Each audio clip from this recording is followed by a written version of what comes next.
Salesforce automation. Salesforce automation is a technique of using software to automate the business task of sales. Salesforce automation എന്ന് പറഞ്ഞാൽ ഒരു software techniques ഒരു software ആണത്.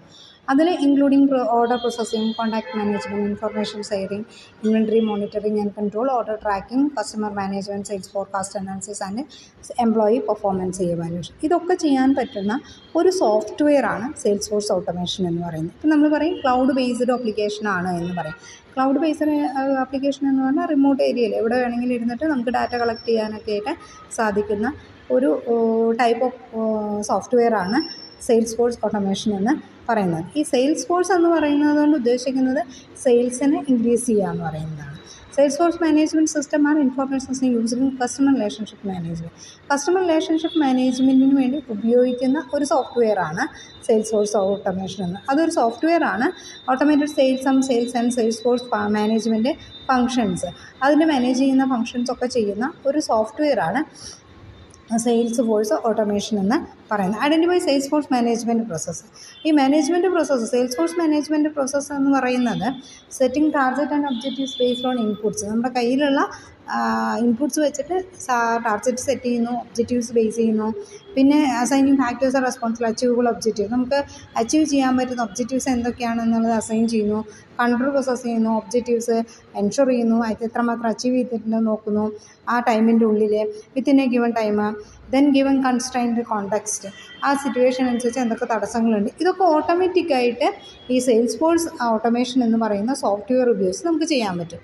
നമ്മുടെ details കാര്യങ്ങളൊക്കെ കൊടുത്തു കഴിഞ്ഞാൽ ഓട്ടോമാറ്റിക്കായിട്ട് സെയിൽസ് എങ്ങനെ വർദ്ധിപ്പിക്കാൻ പറ്റും എന്നുള്ള കാര്യങ്ങളൊക്കെ ചെയ്യാനായിട്ട് പറ്റും. പിന്നെ ഈ സോഫ്റ്റ്വെയർ മറ്റുള്ള ഇതൊരു CRM സോഫ്റ്റ്വെയർ ആണ്. കസ്റ്റമർ റിലേഷൻഷിപ്പിന് വേണ്ടിയുള്ള ഒരു സോഫ്റ്റ്വെയർ ആണ് സെയിൽസ്ഫോഴ്സ് ഓട്ടോമേഷൻ എന്ന് പറയുന്ന സോഫ്റ്റ്വെയർ. ഒരുപാട് സോഫ്റ്റ്വെയർസ് ഉണ്ട് കസ്റ്റമർ റിലേഷൻഷിപ്പ് മാനേജ്മെൻറ്റിനുള്ളത്. മൈക്രോസോഫ്റ്റിൻ്റെ തന്നെ ഒരുപാട്, മൈക്രോസോഫ്റ്റിൻ്റെ, ആമസോണിൻ്റെ, അങ്ങനെ കുറേ സോഫ്റ്റ്വെയർസ് ഉണ്ട്. ആ സോഫ്റ്റ്വെയർസിൽ പെടുന്ന ഒരു സോഫ്റ്റ്വെയർ ആണ്. പക്ഷേ ഏറ്റവും നല്ല സോഫ്റ്റ്വെയർ ആയിട്ട് അറിയപ്പെടുന്നതാണ് സെയിൽസ്ഫോഴ്സ് ഓട്ടോമേഷൻ എന്ന് പറയുന്നത്. ഇനി system management handle uncertain environment. The process usually starts from specific sales target വെച്ചിട്ടാണ് തുടങ്ങുക. Sentence input and output establish from moduled control process and salesforce. അതായത് കൺട്രോൾ പ്രോസസ്സും അതിലുള്ള ഇൻപുട്സും ഔട്ട്പുട്സും ഒക്കെ നമ്മൾ എസ്റ്റാബ്ലിഷ് ചെയ്തിട്ട് ചെയ്യുകയാണ്. ഈ സെയിൽസ് ഫോഴ്സ് എന്ന് പറയുന്നത് കൊണ്ട് ഉദ്ദേശിക്കുന്നത് സ്റ്റാഫിൻ്റെ ഒരു കൂട്ടമൊന്നുമല്ല, അതൊരു സോഫ്റ്റ്വെയറിൻ്റെ പേരാണെന്ന് അറിഞ്ഞിരിക്കുക കേട്ടോ. The control process enable sales force to establish performance standards. നമുക്ക് മെഷർ ചെയ്യാം, എങ്ങനെയാണ് ആക്ച്വൽ എത്ര നടന്നിട്ടുണ്ട് കമ്പയർ ചെയ്യാം, മെഷർ ചെയ്യാൻ, അതൊക്കെ ഈ സെയിൽസ് ഫോഴ്സ് ഓട്ടോമേഷൻ സോഫ്റ്റ്വെയർ ഉപയോഗിച്ച് നമുക്ക് ചെയ്യാനായിട്ട് പറ്റും. ഇത് കൂടാതെ തന്നെ ടൈം മാനേജ് ചെയ്യാം. നമ്മൾ ഓരോ ടാസ്കിനും വേണ്ട ടൈം, പിന്നെ ഓരോരുത്തരെയും കസ്റ്റമറെ ഇൻട്രാക്ട് ചെയ്യേണ്ട വിധം, അതൊക്കെ കസ്റ്റമർ റെപ്രസെൻറ്റിന് എങ്ങനെയാണ് സക്സസ്ഫുൾ ആയിട്ടുള്ള കോളുകൾ അറേഞ്ച് ചെയ്യേണ്ടത്, ആരൊക്കെയാണ് കോൺടാക്ട് ചെയ്യേണ്ടത് എന്നുള്ള കാര്യങ്ങൾ, ഓപ്പർച്യൂണിറ്റി എത്രമാത്രം സെയിൽസ് ആ പേഴ്സൻ്റെ കയ്യിൽ നിന്ന് ഉണ്ടാവാൻ സാധ്യതയുണ്ടെന്നൊക്കെ ഐഡൻറ്റിഫൈ ചെയ്യാൻ പറ്റും, ഓപ്പർച്യൂണിറ്റി ഉണ്ടെന്നുള്ളത്. അക്കൗണ്ട് മാനേജ് ചെയ്യാനായിട്ട് പറ്റും. ടെറിട്ടറി, ഏത് ഏരിയയിലാണ് ഇത് ഓൾറെഡി കൂടുതൽ ഇമ്പോർട്ടൻസ് കൊടുക്കേണ്ടത്. Monitoring the account territory measured by number of account reps and prospective versus active customers, ആരൊക്കെയാണ് ഏതൊക്കെ ഭാഗത്താണ് കൂടുതലുള്ളതെന്ന് അറിയാൻ പറ്റും. Sales force proceduring, training, IT control, അങ്ങനത്തെ കാര്യങ്ങളൊക്കെ ചെയ്യാനായിട്ട് സാധിക്കും. മേജർ ആക്ടിവിറ്റീസ് എന്ന് പറഞ്ഞാൽ first steps to plan recruiting selection പ്രോസസ്സാണ്.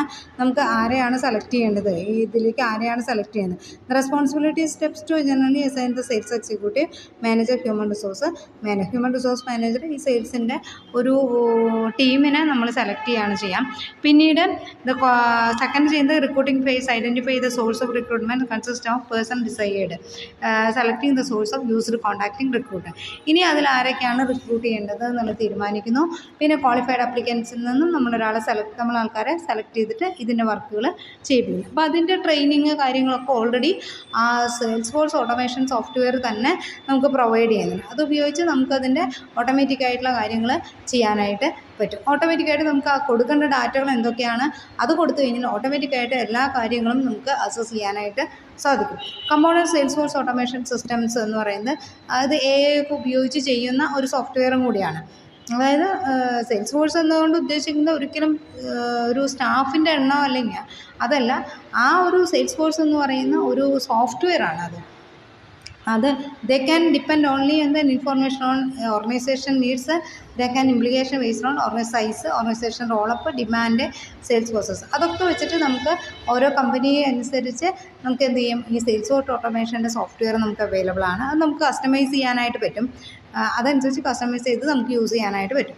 അഡ്വാൻറ്റേജ് ടു ദ മാർക്കറ്റിംഗ് മാനേജർക്കുള്ള അണ്ടർസ്റ്റാൻഡ് ഇക്കണോമിക് സ്ട്രക്ചർ മനസ്സിലാക്കാൻ പറ്റും, സെഗ്മെൻറ്റ് ഏതൊക്കെയാണെന്ന് മനസ്സിലാക്കാൻ പറ്റും, ടാർഗറ്റ് മനസ്സിലാക്കാൻ പറ്റും, ബെസ്റ്റ് അതായത് നമ്മളുടെ ടൈപ്പ് ഓഫ് ഓർഗനൈസേഷന് സ്യൂട്ടബിൾ ആകുന്ന രീതിയിൽ കസ്റ്റമൈസ് ചെയ്ത് ഈ സെയിൽസ് ഫോഴ്സ് ഓട്ടോമേഷൻ എന്ന് പറയുന്ന സോഫ്റ്റ്വെയർ ഇംപ്ലിമെൻറ്റ് ചെയ്ത് കഴിഞ്ഞാൽ നമുക്കിത് ഈ കാര്യങ്ങളൊക്കെ ഓട്ടോമാറ്റിക്കായിട്ട് അറിയാനായിട്ട് പറ്റും. ഡൂയിങ് മാർക്കറ്റ് റിസർച്ച് കണ്ടക്ട് ചെയ്യാനായിട്ട് പറ്റും. നമ്മൾ ആവശ്യമുള്ള ഇൻപുട്സുകൾ കൊടുത്താൽ മതി. അതിന് മെയിനായിട്ടുള്ള ഇൻപുട്സുകൾ കൊടുത്തു കഴിഞ്ഞാൽ ബാക്കിയുള്ള കാര്യങ്ങളൊക്കെ ആ സോഫ്റ്റ്വെയർ വളരെ കോൺഫിഡൻഷ്യലായിട്ട് ചെയ്തു തരും. അണ്ടർസ്റ്റാൻഡിങ് കോമ്പറ്റീറ്റേഴ്സ് ആൻഡ് പ്രൊഡക്റ്റ്, ആരൊക്കെയാണ് കോമ്പറ്റീറ്റർ ഉള്ളത്, ന്യൂ പ്രൊഡക്റ്റ് എങ്ങനെയാണ് ഡെവലപ്പ് ചെയ്യുന്ന ന്യൂ പ്രൊഡക്റ്റുകൾ, എൻവയോൺമെൻറ്റ് സ്കാനിങ് നടത്തുക, കമ്പനിയുടെ സ്ട്രെങ്ത് ആൻഡ് വീക്ക്നെസ് മനസ്സിലാക്കുക, auditing customers experience, marketing strategies, coordinating sales functions coordinate ചെയ്യുക, ക്രിയേറ്റ് സസ്റ്റൈനബിൾ കോമ്പറ്റേറ്റീവ് അഡ്വാൻറ്റേജസ് എന്തൊക്കെയാണെന്നുള്ളത് കണ്ടുപിടിക്കുക, വേർ ബ്രാൻഡ് ഷുഡ് ബി ഫ്യൂച്ചറിൽ നമ്മുടെ ബ്രാൻഡ് ഏതുവരെ എത്തും, providing input feedback system, help to monitor adjust the process. അതൊക്കെ നമുക്ക് ഈ സോഫ്റ്റ്വെയർ ഉപയോഗിച്ച് ചെയ്യാനായിട്ട് സാധിക്കും. അതാണ് ഇതിൽ മെയിനായിട്ട് പറയുന്നത്. ഓക്കെ.